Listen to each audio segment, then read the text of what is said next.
Alright, it's been a while since we made a video. We've been back in the US for almost a month now. If you follow our channel, you saw that we were stuck in Ukraine. We did get a repatriation flight, and we flew into New York, and then we drove back to Maine to work. We finally got a day off. We've been working for the last like 14 days straight, and neither of our employees had any work, so we decided to come out to one of these mini trails that are here in Maine. But so we came to this. Do you remember what this spot's called? I'll throw it on at the end when we leave, because we're by the sign. It's but on the Pasumscot River off of the 302. That's all I know. yeah. So we came down to this trail, and it said that there was, I believe it was in all wives. Alewife or Alewife, Alewife.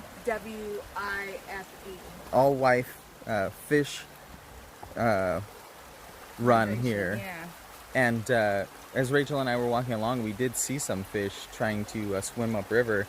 They're kind of hard to catch because they're in like these big groups. They're in shoals, and they'll move from rock to rock between the big gaps in the water. I'll show you what I mean by that.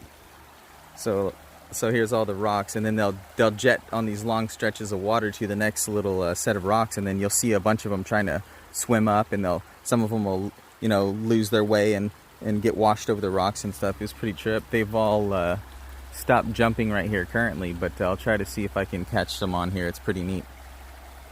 All right, here comes a bunch of them coming down. You have to look carefully, but they're all coming downward. See, there they go. Whole bunch of them. Just a gang of them coming through. It's crazy. It's like a Miyazaki cartoon. Like, it looks like water, but it's actually a bunch of fish slithering through there. I think I just got some more there. It's far out though. I've never actually seen fish. I don't know what is it the spawn? It's well, they call it a migration, so I think spawning is involved. Part of in it? That. Yeah. Wow, so many of them right there in that one spot where they just kind of all have to filter through. I'm sure it's getting pretty grainy the more I zoom in, but it's so far out. They look like decent sized fish too. They're not small. I mean, I don't think they're like a foot or anything, but wow, we're gonna move on and see if we can get some more views over here. So there's just a bunch of little spots as we go. It's a really neat trail, and so far we haven't gone very far, and there's been several benches, so you could come through and kind of take your time. It's a warmer day today. I think it's like, well, I should say it's a warmer day for Maine in June. It's been in like the low 70s, but today I think it's jumped up to like 85. And here underneath the trees, it's quite nice. Kind of removed from the road, so you can still hear some cars. I'm assuming we'll get further back in here and it'll get quieter, but kind of removes you from all of the clutter and noise of the city. But you're really just surrounded by quite a bit of stuff here. There's two roads that intersect here, and you know, we're not too far from two different towns here in Maine, so it's nice that you can just kind of tuck in here and get away. Alright, there are so many of them right here. I'm going to walk up and see if I can get them before they startle and swim away. See if I can get close so you can actually see them. Look at all of them there. It's really neat. Oh, there's one right there. Look at that guy. Silly guy. Kind of just popping out from under that log. Oh, this is a little spot right here, I guess. There's quite a few tucked there. You can see their fins. It's a trip. See that one pop up over here by the log? Silly old fish. Here's a little view down this way. It's quite whoop, whoop, whoop. Quite picturesque. It's pretty neat. Yeah, it's way cool. Oh, they're like dipping under there, huh? Secret spot. Wow, I wonder how much that'll come through on here.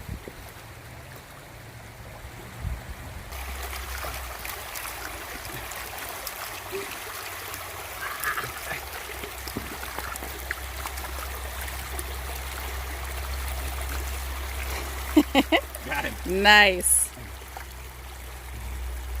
Hand fishing.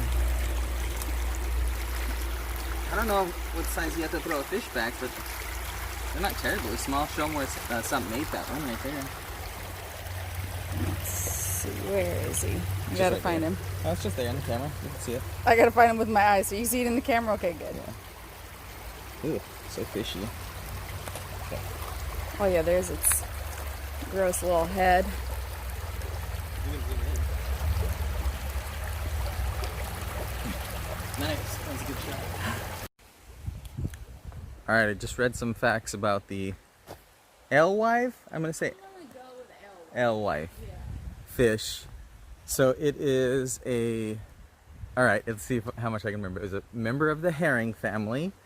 And it was a anadromous fish, I believe is what it was. Anadromous.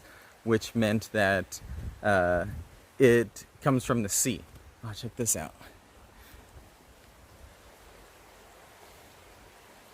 So it spends a majority of its life in the sea, and then it will make its run, which is what they're doing now, back to the stream or pond. I assume the stream or the pond that it came from, and it will spawn. And it said that the female can, sorry, I'll try not to whip around too fast. The female can produce between 60 and 100,000 eggs, and that not all of the fish die after they spawn. In fact, many of them return to the ocean and can in fact come again next year to spawn again. I think I got everything there that I just read. There was a few more things. It was basically saying like there was a huge population and there wasn't very many bodies of water that you couldn't find a alewife run in the spring, and that they generally happen May to June, which is it's June now, and that when the European settlers came, that you know, as humans do, they generally decimate populations. So we consumed them all, the Native Americans and the people whom had come from Europe, basically consumed the population. So that's a bummer, but it was also saying that many Mainers have actually never seen the run of the alewife because the population has been depleted so much. So I feel pretty honored that we actually got to witness one here today. That's, you know, who knows how lucky we are to actually get to see that. Who knows what the odds of that are. Cool little wood swing over there.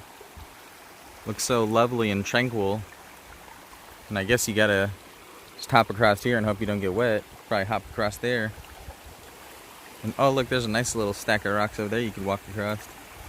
But we had to pass under this tree of death to get down here. Look at this thing. If that thing falls, I think that's what they call a widowmaker in Alaska. Man, it's insane. Scary looking tree. Looks like a Tim Burton tree. Little change of scenery. It kind of opened up right here where they just deforested this whole area for this big intersection of power lines. I was telling Rachel, it kind of feels like post-apocalyptic. We're fairly removed from society and the noises of society, but then here's all these signs of civilization with these huge power lines and such. There's a bunch of... Here's a good example. Where there's some type of berry, we're assuming. Yeah, definitely. I don't know what kind, but raspberry or... Huh. And there was an apple tree back along the trail. I'll pop out of here and show you guys how it kind of... Back down that way there was an apple tree. And then it's kind of just, like I said, comes out into the spot where the power lines are. Then look at this little neat little path that then leads back up into the forest here. Pretty cool. Alright, we finally popped back out. So here's the entry to the... What was this? The south? Southern, or are we at the north? I don't know, we're here. So probably north? Well, no, we're south because this is the north. I see. See what I'm saying? I see, yes. So that's the name of the trailhead here.